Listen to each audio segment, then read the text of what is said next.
Монгол үндэсний олон нийтийн радио телевиз Монгол улсын дээд шүүхийн тамгын газартай хамтран шүүхийн ил тод нээлттэй байдлыг нэмэгдүүлж, иргэдийн эрх зүйн боловсролыг дээшлүүлэх зорилгоор шүүхийн цаг нэвтрүүлгийг цувралаар бэлтгэн хүргэдэг билээ.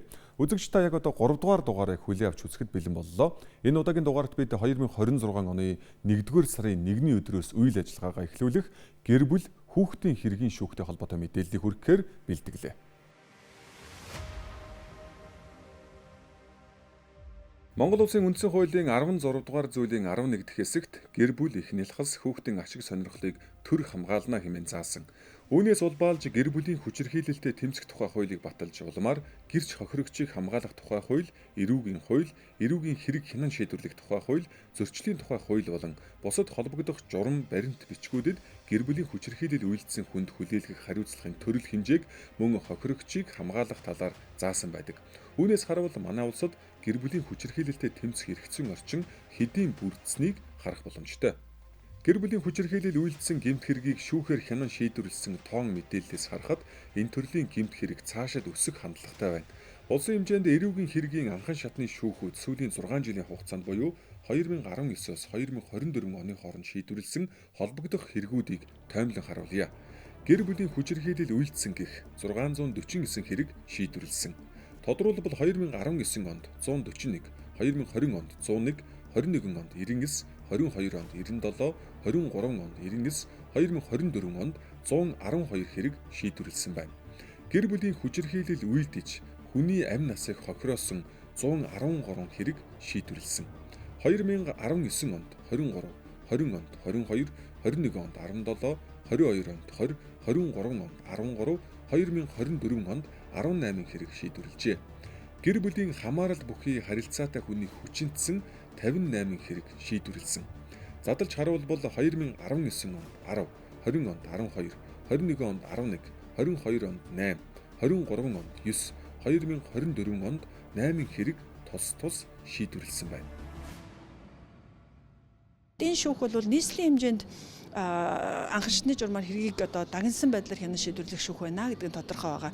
Харин хөдөө орон нутгийн шүүхүүдийн хувьд бол яг энэ саяын хялбар шүүхтэйгээ адилхан гэсэн үг. Ердийн арайлын шүүх нь хамт шийдэ явчих нь нийслэлийн хэмжээнд давцаалтгчны шүүхийн гэр бүлийн шүүх бол бас байгаа. Гэвч яг хууль зүйн нарийн утга харьяалын асуудал гэх мэтийн олон зүйл гарч ирэхэд бол хариулт шаардлагатсан асуулт бол хэвээрээ байгаа. Тэгэхээр эхний ээлжинд хэдүүлээ энэ шүүхийн концепцийг тодорхойлъё. Монгол улсын хувьд шүүхийн журмаар гэрлэлт цоцлолт, тэтгэлэг гаргуулах хэрэг маргааны тоо жил тутам өсөж байна. Иргэний хэргийн анхан шатны шүүхийн нийт шийдвэрлэгдэж байгаа хэргийн 10-аас 12%-ийг гэр бүлийн тухай хуулиар шийдвэрлсэн хэрэг эзэлдэг. Улсын хэмжээнд сүүлийн 5 жилд бүртгэгдсэн статистик мэдээллээс хүргэе. Энэ хугацаанд гэрлэлт цуцалсан 17,029 хэрэг шийдвэрлэжээ. Тодорхойлбол 2020 онд 2726, 21 онд 2823, 22 онд 3790, 23 онд 3707, 2024 онд 3983 байна.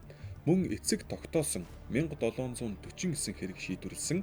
2020 онд 402, 2021 онд 331, 22 онд 350, 23 онд 356, 2024 онд 310-ыг шийдвэрлэжээ. Тэгвэл эцэг их байх эрх хассан хэрэг 112 байна. 2020 онд 20, 21 онд 16, 22 онд 36, 23 онд 20, 2024 онд мөн 20-ыг шийдвэрлсэн. Дээр нь гэрлэлт болон гэрлэлт цоцлолтыг хүчин төгөлдөр бус гэж тооцсон хэрэг 127-г хянан шийдвэрлэжээ. Тухайлбал 2020 онд 25, 21 онд 23, 22 онд 39, 23 онд 18, 2024 онд 22 байсан. Мөн дээрх хугацаанд 7899 хүүхдэд хүүхдийн тэтгэлэг гаргуулсан байна. 2020 онд 1333, 21 онд 1297, 22 онд 1774, 2023 онд 1571, 24 онд 1924 хүүхдэд тэтгэлэг гаргуулжээ. Гэр бүлийн хүчирхийллийн хэргийн хохирогч нь шүүгдэгчтэй гэр бүлийн хамаарал бүхий харилцаатай хүн байдгаараа бусад гэмт хэрэгүүдээс онцлогтой. Тус гэмт хэрэгтээ үр дүнтэй тэмцэх, урьдчилан сэргийлэх болон хохирогчийг хамгаалах үүднээс дэлхийн улс орнууд гэр бүлийн хүчирхийлэл үйлдэх гэмт хэргийг шийдвэрлэх шүүхийг дагнан байгуулсан байдаг.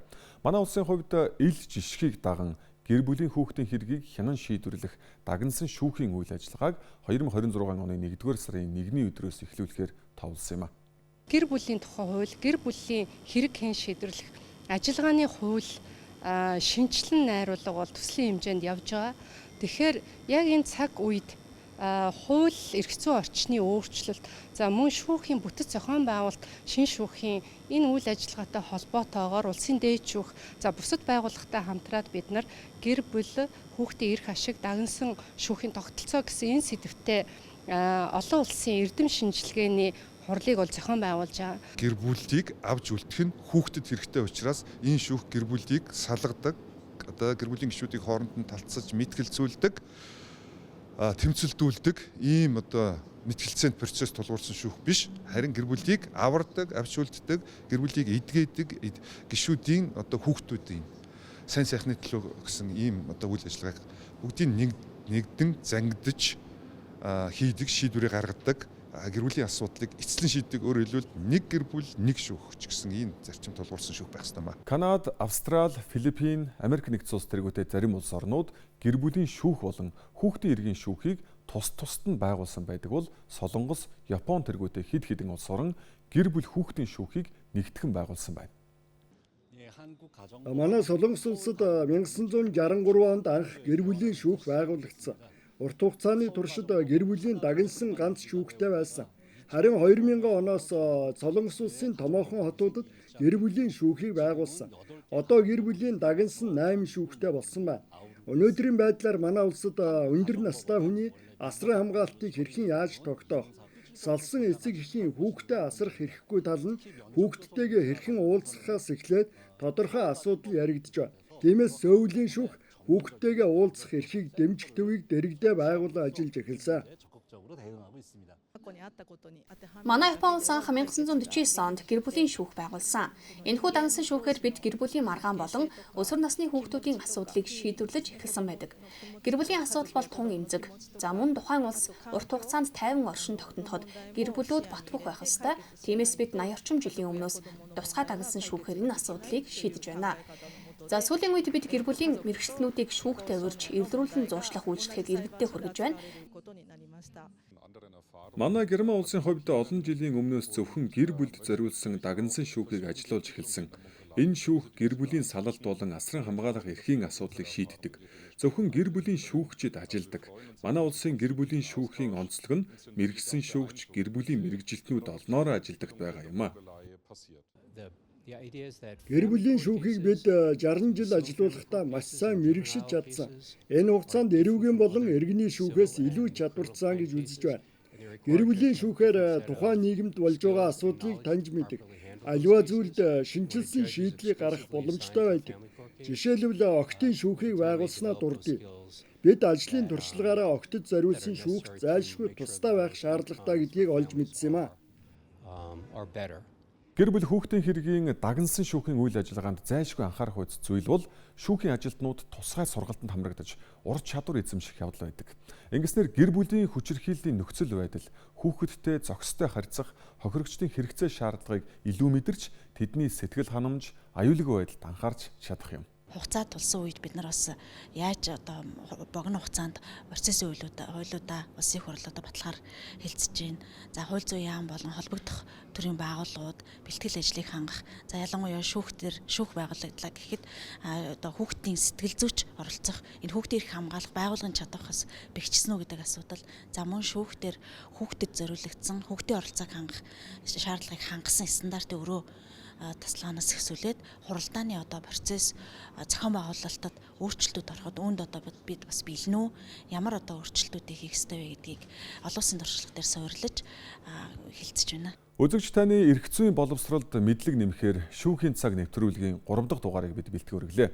Энэ удаагийн дугаард 2026 оны 1-р сарын 1-ний өдрөөс үйл ажиллагаагаа эхлүүлэх гэр бүл хүүхдийн хэргийн шүүхийн бүтэц зохион байгуулалт үйл ажиллагаа холбогдох эрх зүйн орчин болоод тулгамдсан асуудал мөн тус шүүхийн тогтолцооны талаар болон бусад улс орны туршлагыг хүргэсэн юм а. Дараагийн дугаараар уулзтлаа. Түр баяртай үзэгчдээ.